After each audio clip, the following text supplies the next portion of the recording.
Hey everybody, Chief Meteorologist Brad Panovich here. Let's do an update on Lee. Told you it'd be a little bit later today for the vlog. I'm actually traveling. I'm actually at a weather conference of all places. So this week is going to be a lot of talk about weather and geeky stuff, but I'm sure Lee will be a big topic of conversation. So you might see me kind of pull some other meteorologists, some experts in the field to talk about this storm. But let me focus on what's happening today. So last night we had rapid intensification. Overnight, actually, instead of getting stronger, a little bit of shear happened. So let me quickly show you what happened here.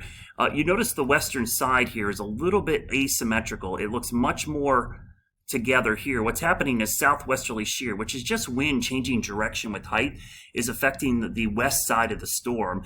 And that's kind of making it a little bit weaker than it was last night. It's not 165, it's 155. I mean, we're splitting hairs here. When we talk about weakening, we're still talking about a Category 4 storm, low end Category 5. That doesn't look to fluctuate very much. In fact, if we zoom in and show you the closer view here, I'll show you, you can see the eye briefly disappeared, but it looks like now this afternoon, we're starting to see it reappear. So don't get caught up in these minor fluctuations. We're going to see a lot of that.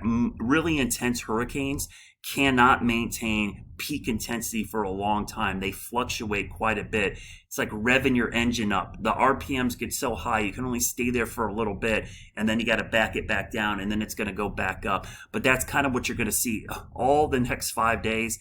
I don't expect to see it ever drop below a Category 4. So it is a potent storm. Let's take a look at the forecast track again. This was the forecast track of 11 a.m. Again, don't focus on the center line, even though it's here. Remember, in the long range, coming up here on Wednesday, the storm could be anywhere in here as we get into Wednesday morning. Now, the good news is if this were to progress forward, let's say moving up here, I'll just extend the cone a little bit. You can see the water temperatures up here are cooler. That's upwelling from Franklin and Idalia. So there is signs that it's probably not going to maintain Category 4 or 5 strength forever. I think the next 5 days, yes. But after that, there are signs it could weaken. And I'll show you the wider view here. And two things you're looking at here. The white dots are the National Hurricane Center forecast. So you can see all the way out here, goes out to Wednesday morning. The red is the consensus track. You've heard me talk a lot about consensus track is really the way to go. It takes all of the guidance and converges it into one track, and usually Hurricane Center is going to stay there, but the consensus track does go out further in time.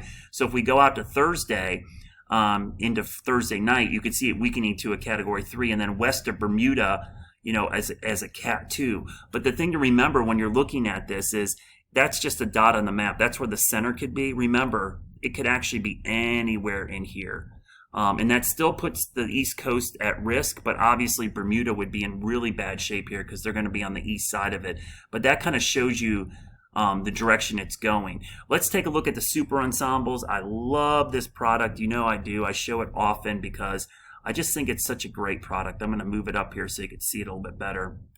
Actually, let me move this whole thing so you can see it better. It's kind of different on my laptop here. So we'll kind of show you what it looks like here. You see the low to medium high down at the bottom here. All of the ensembles, and I'm going to grab my pen here. That's what you see me doing. All of the ensembles fall. Every single member falls within there, okay? But notice in the middle, that's where you have the highest probability of the storm going. That's a moderate chance. A lot of folks have commented on my page and saying, okay, the models are all over the place. They're actually not. These are the most consistent I have seen a forecast in a long time. And that there's a lot of evidence that this is probably the most consistent long-range forecast we've seen for a tropical system, I think, maybe ever. Now, it's continuing to move in that direction. And I'm going to just show you the last 4 runs because I think it's really important to show you this. These are the last 4 runs of, actually more than that, all of the runs. I put them all on there. I forgot I clicked all of them. I'll move my head out of the way here. But you can see going all the way back to the 2nd of the month. So you're going back, 5 days, and you see all the runs here. And notice how consistently they've all been clustered together. For everyone saying the models are all over the place, they're not. People telling you that online, they're just lying to you. The models have been really consistent.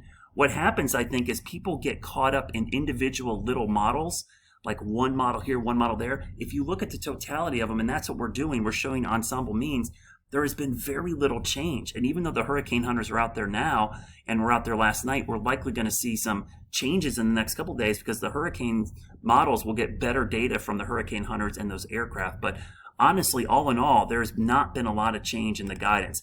I'm going to show you all the spaghetti plots here just so you can see them all at once to kind of get a good view of them. So let's look at every single model, like everyone, right? And you know me, I'm the one, I'm going to show you everything. So many of these people I see on TikTok in particular and on Facebook are just, they pick one run of one single model and they just focus on like, oh my gosh, look at that, look at that. Folks, that's not where it's going. Look at where they all are. They're all clustered in the same spot, and they've been this way for days. There has not been any wild shifts west, any rogue models taking it into here or there. If that does happen, that's an outlier, and you throw it out. It's not something you look at. And when you're running simulations, you're going to have outliers. You look at the higher probability situation here, and you can see they're all aligned. Now, that being said, I mean, I'm not writing this off for the East Coast. That's the other thing. This is not a fish storm yet. We got to pay attention to it. Don't mistake the fact that I'm telling you there's no guidance showing it heading our way with, hey, we're in the clear. We're absolutely not in the clear at all. What I'm telling you is right now, all of the data is showing this. Think of it this way. Every one of us has used GPS, right? Okay? We all use GPS. If you ever gone on a long trip with GPS, like I'm talking 6, 7, 8, 9 hour drive, like I go to Ohio or I'm going skiing out west or I'm going to Florida, you put in the address, right, at the start of the trip. It gives you a specific time of arrival. Guess what? You're not getting there at that time of arrival because that is based on you not stopping, not having traffic, driving the same speed for the next 7 hours. That's what models do. They're basing it all on everything right now, okay? And so we know things change when you go on a trip for a GPS, right? You get into traffic. You got to stop and go to the bathroom. You got to get your combos and your Twizzlers, right? You're going to stop and eat. You're going to have to get gas.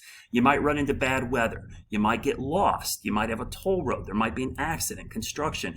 And so by the time you get there, you know, all of a sudden it's not that precise time, but you got a range of possibilities. So in the long range, when you got to look at models, you don't look at a specific time. We're looking at, is it between the goalposts? The storm is going to be somewhere between there with the highest probability of somewhere in there.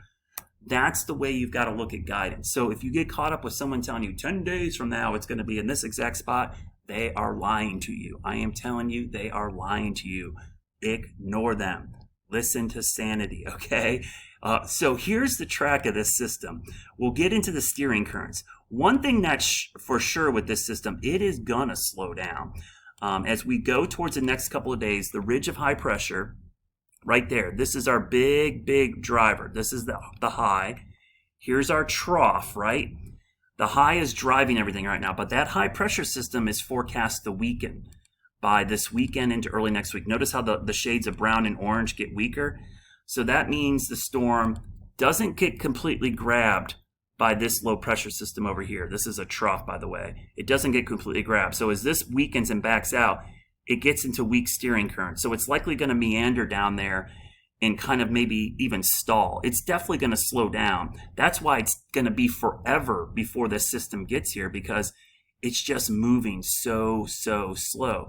So you go into Friday of next week, the system is still out there, by the way, okay? Let me back this up. This is Wednesday, okay? This is Thursday. This is Friday. So Friday, it's still west of Bermuda.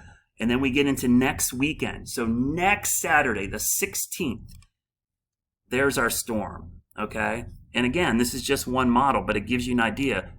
Could this get tugged back this way? Could it still go out to sea? Could it go into the Canadian Maritimes? Those are all possibilities. And if it stalls down here, what happens if it drifts west a little bit and then gets picked up?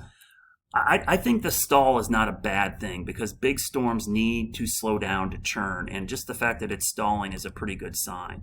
So looking at all the guidance right now, I'm fairly confident we're looking at a storm that's going to churn to the north. The only scary part is I don't like playing chicken with freight trains. So everybody's got to pay attention to this storm for the next maybe 7 to 10 days, because we've got a long ways to go. So I will only post daily vlogs. I'm not going to do 2 a day, because it's going to be Wednesday and you're going to be sick of me talking about it. So I may even not post an update tomorrow. We might take a day off, because really, the middle of next week is when game is on. And the thing to look out for, look for that turn to the north.